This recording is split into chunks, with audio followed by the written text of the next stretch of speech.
exclusive new reporting tonight on the first known ground strike on Venezuelan territory. The president let word of it out on Friday on a New York radio talk show.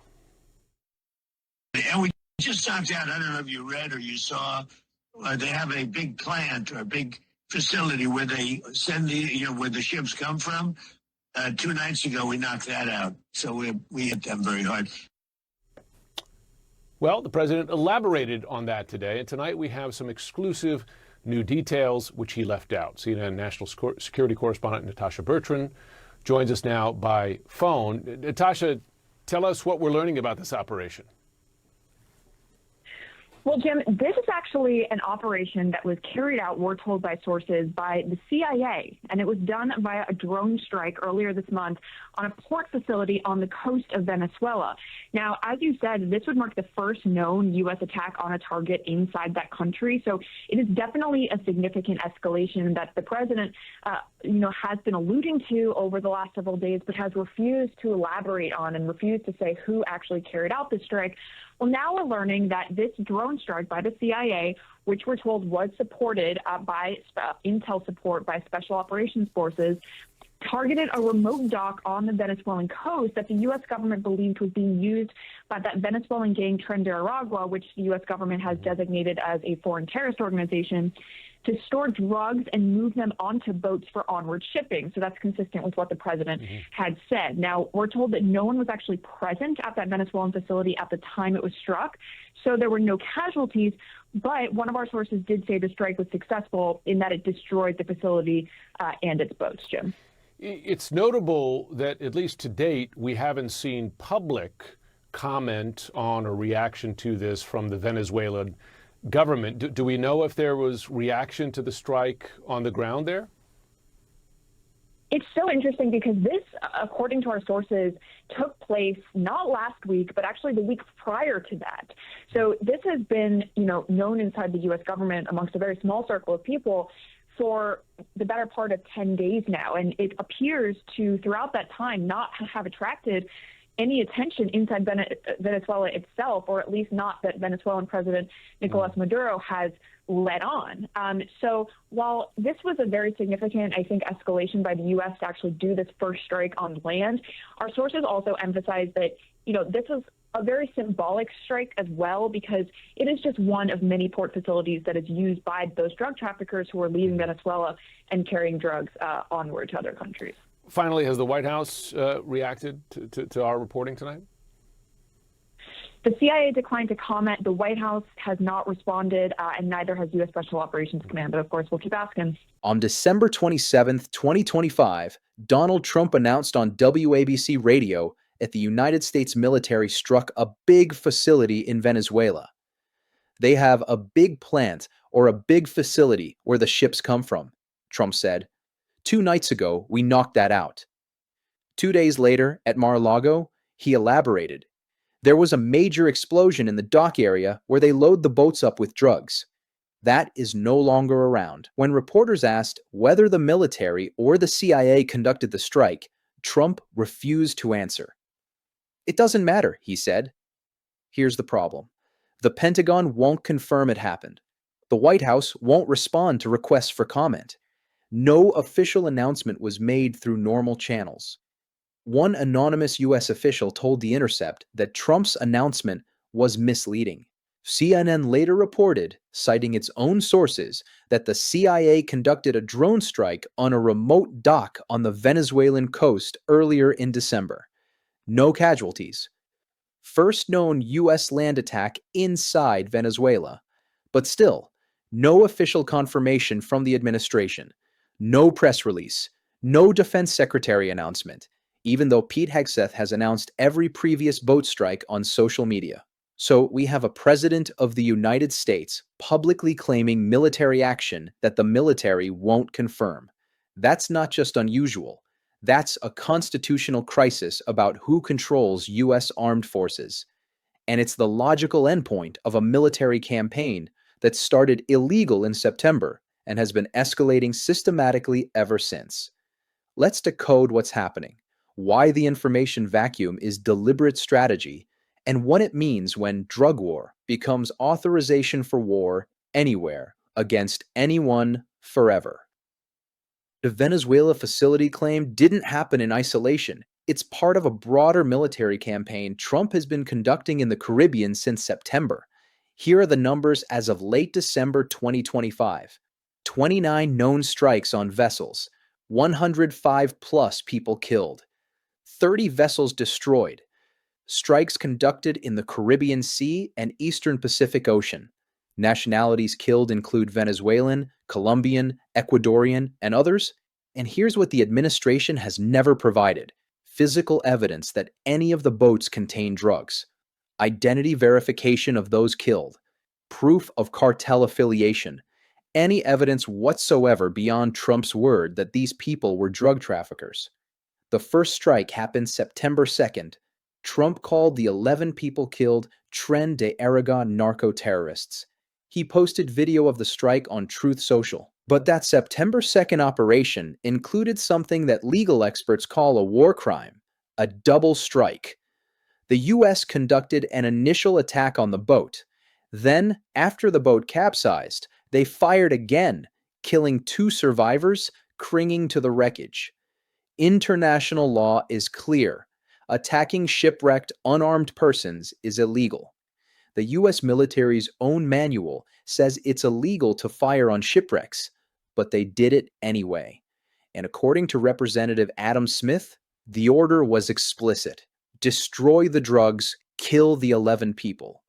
The video shows 2 shirtless people clinging to bow of capsized boat until the missiles kill them. That's not interdiction. That's not counter-narcotics. That's execution without trial, without evidence, without due process. And it's been happening for 4 months, with the death toll climbing past 100. Let's talk about the scale of military deployment. The Trump administration has sent 15,000 troops to the Caribbean. The USS Gerald R. Ford Carrier Strike Group, the world's largest aircraft carrier. F-35 fighter jets, multiple warships, a nuclear-powered submarine. This is the largest U.S. military buildup in the Caribbean in decades. And here's what makes it obviously about more than drug interdiction. You don't need a carrier strike group and 15,000 troops to intercept boats. The Coast Guard does that routinely. They board vessels, they seize drugs, they arrest traffickers, they gather evidence and intelligence. But that's not what this operation is about. Trump's chief of staff, Susie Wiles, told Vanity Fair that the strikes are aimed at making Venezuelan President Nicolas Maduro cry uncle. In October, Trump authorized CIA covert action in Venezuela.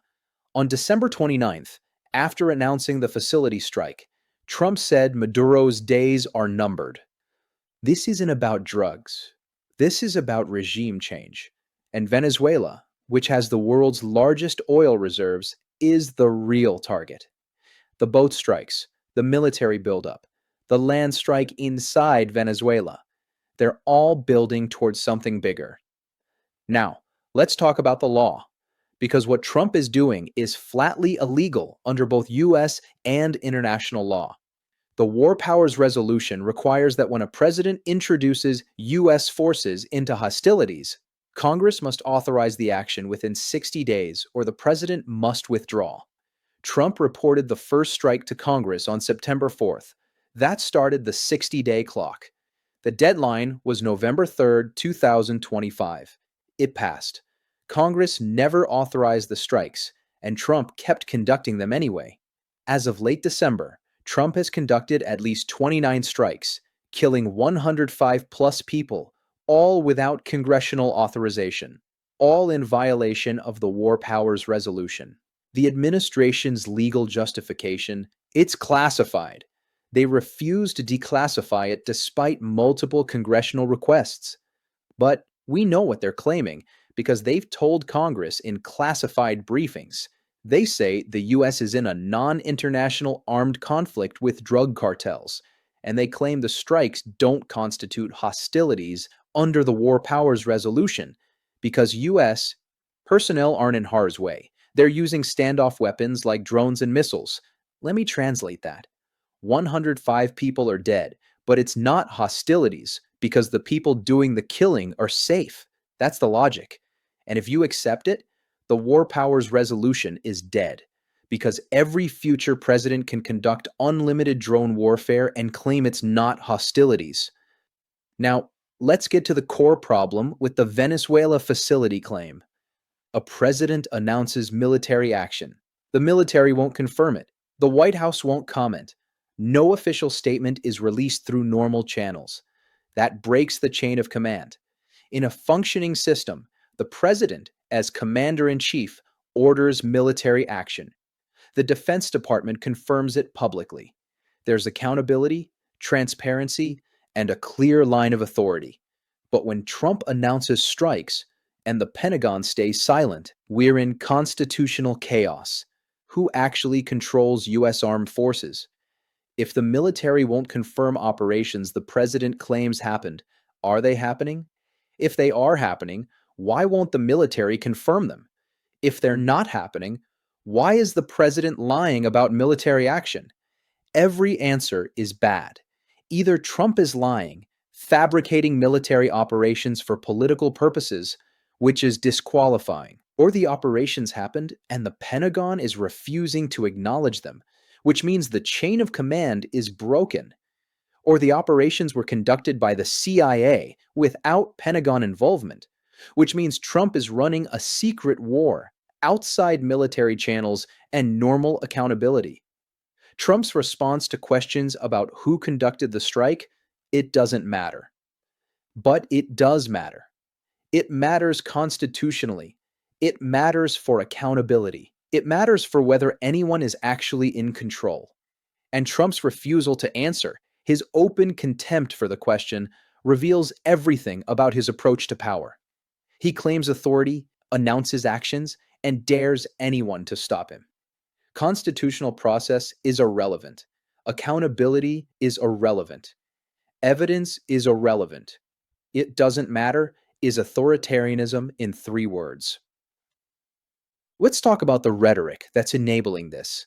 Trump has systematically rebranded drug trafficking as terrorism and then as armed conflict. On December 15th, he designated fentanyl as a weapon of mass destruction. He renamed the Department of Defense the Department of War. Defense Secretary Pete Hegseth says drug cartels are the Al-Qaeda of our hemisphere. Trump has designated multiple groups as foreign terrorist organizations. Tren de Aragua, the Sinaloa Cartel, MS-13. And here's the sleight of hand. Once you call something terrorism, once you designate groups as terrorist organizations, once you claim the U.S. is in armed conflict, then suddenly all the normal legal constraints seem less relevant. Except they're not. Designating a group as a terrorist organization does not legally authorize military force without congressional approval. Drug cartels are not armed groups under international law. They don't engage in combat operations with states. They lack military hierarchies. As Brian Finucane, a former State Department lawyer, put it, it's absurd to claim the U.S. is in an armed conflict with them. But the rhetorical rebranding does political work. It makes military strikes sound defensive. It makes killing without trial sound like counterterrorism. It bypasses the uncomfortable reality that what Trump is actually doing is conducting extrajudicial executions based solely on his say-so. And if you accept the premise, if drug war equals real war, then the president can strike anywhere drugs exist. Mexico, Colombia, any country in Central or South America. Anywhere. That's unlimited executive war-making. That's exactly what the Constitution was designed to prevent. Now let's talk about what the administration has never shown. Zero physical evidence that boats contain drugs. Zero verification of the identities of people killed. Zero proof of cartel membership. Zero evidence of an armed attack on the United States that would justify military force in self-defense. Trump says, all you have to do is look at the cargo. Big bags of cocaine and fentanyl. But he's never shown any cargo. No photos, No seizures, no chain of custody, nothing. When asked for evidence, the response is it's classified. When Congress requests declassification of the legal justification, the administration refuses. When experts ask why they're not conducting normal Coast Guard interdictions, which capture drugs, gather intelligence, and arrest traffickers without killing everyone, there's no answer. The refusal to provide evidence isn't an oversight. It's strategy. Because if you show evidence, it can be challenged. If you name the people killed, their families can contest whether they were actually cartel members. If you release the legal justification, experts can scrutinize whether it's valid. But if everything is classified, if the president just announces, "We have proof," without showing it, if the response to every question is, "Trust us," then there's no accountability, no oversight, no check on presidential power. Trump has conducted 29 strikes, killing 105 plus people based entirely on his word. No evidence, no trial, no due process. Brian Finucane calls it what it is: the premeditated killing of people based solely on the president's say-so. Outside of armed conflict, there is a word for this: murder. Let me be clear about Congress's role in this. Democratic members tried to stop it. Representatives Jim McGovern, Thomas Massey, and Joaquin Castro introduced a bipartisan war powers resolution to block the strikes. The Senate voted on November 6, 2025. The resolution failed 48 to 51. Only 2 Republicans supported it: Rand Paul and Lisa Murkowski. 1 Democrat opposed it: John Fetterman. Senate Republicans shut down the attempt to enforce the Constitution's War Powers Clause. They sided with unlimited executive authority over their own institutional power. And the result is that Trump has been conducting an unauthorized military campaign for months, killing over 100 people with no congressional oversight and no legal accountability. This is exactly what the War Powers Resolution was designed to prevent. It was passed after Vietnam, specifically to stop presidents from waging undeclared wars. But when the moment came to enforce it, Republicans chose party over Constitution. Here's what this establishes going forward. If Trump can conduct sustained military operations, killing 105 plus people without congressional authorization, and claim it's not hostilities because he's using drones, then the War Powers Resolution is effectively dead. If designating groups as terrorists is sufficient to authorize military force, then Congress's constitutional power to declare war is extinct. If drug war counts as armed conflict, then any president can strike anywhere drugs exist, which is everywhere, without asking Congress. As Senator Adam Schiff warned, the administration's legal theory is broad enough to authorize just about anything. And that's the point. Trump is systematically dismantling the constitutional limits on presidential war-making, not through formal changes to law, but through defiance, by claiming powers, conducting operations, and daring Congress to stop him. When they don't, when Republicans block oversight, the precedent is set, and the next president will cite Trump's actions as justification for even more expansive claims. William Burke White, a law professor at the University of Pennsylvania, calls this precisely the form of unilateral presidential action the constitutional design was intended to prevent. But it's happening anyway, in real time, with a body count. Trump has said Maduro's days are numbered. He's authorized CIA covert action in Venezuela. He's deployed 15,000 troops and a carrier strike group to the Caribbean. He's conducted dozens of strikes and at least 1 land attack inside Venezuela. And he's doing it all without congressional authorization, without providing evidence, without normal transparency or accountability. This is moving towards something bigger: regime change, potential invasion, a war that would dwarf anything the US has done in Latin America in decades. And it's being sold as a drug war, as counter-narcotics, as defending America from fentanyl. But the experts are clear. Interdiction doesn't work. A Rand Corporation study found it's 10 times more expensive than treatment and 23 times more expensive than domestic enforcement for the same 1% reduction in drug use. The Congressional Budget Office director said in November 2025, there's no evidence that such a strategy had any effect at all on drug use. Most cocaine entering the US comes through Mexico, not Caribbean boats. Fentanyl is manufactured in Mexico and smuggled over the land border, not shipped by sea from Venezuela. So this isn't about effectiveness. It's not about saving American lives from drugs. It's about oil. It's about regime change. It's about establishing the precedent that the president can wage war anywhere, anytime, without Congress. And the information vacuum, Trump announcing strikes the Pentagon won't confirm, is the tactic that enables it. Because when everything is classified, when the president just announces, we did it without proof, when the response to every question is, it doesn't matter, there's no way to challenge it, no way to verify it, no way to hold anyone accountable. That's not how constitutional democracy works. That's how authoritarian war-making works. And it's happening right now. 105 people dead. No evidence, no authorization, no confirmation. Just Trump's word. And a military campaign that's moving strike by strike, deployment by deployment, toward a war that Congress never authorized and the American people never chose. The president says we bombed Venezuela. The Pentagon won't say whether that's true. And apparently, according to Trump, it doesn't matter. But it does matter. It matters whether the president can unilaterally wage war. It matters whether Congress's constitutional authority means anything. It matters whether evidence and accountability still exist.